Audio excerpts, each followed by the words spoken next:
Middle English, ME, refers to the varieties of the English language spoken after the Norman Conquest, 1066, until the late 15th century. Scholarly opinion varies, but the Oxford English Dictionary specifies the period of 1150 to 1500.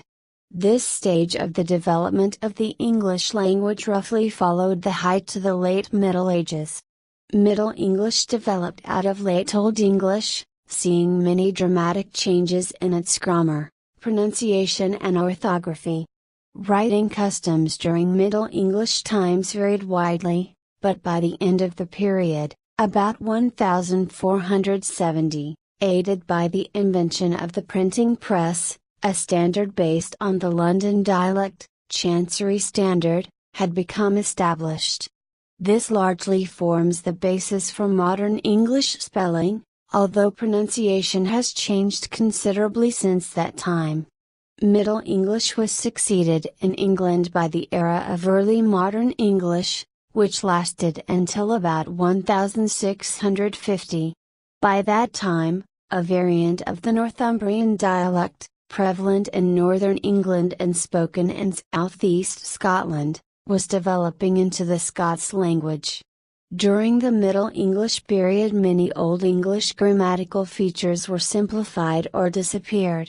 This includes the reduction, and eventual elimination, of most grammatical cases, and the simplification of noun, adjective and verb inflection. Middle English also saw a mass adoption of Norman French vocabulary, especially in areas such as politics, law, the arts, religion and other courtly language. Everyday English vocabulary remained mostly Germanic, with Old Norse influence becoming apparent. Significant changes in pronunciation took place, especially in the case of long vowels and diphthongs, which in the later Middle English period began to undergo the Great Vowel Shift. Little survives of early Middle English literature, most likely due to the Norman domination and the prestige that came with writing in French rather than English.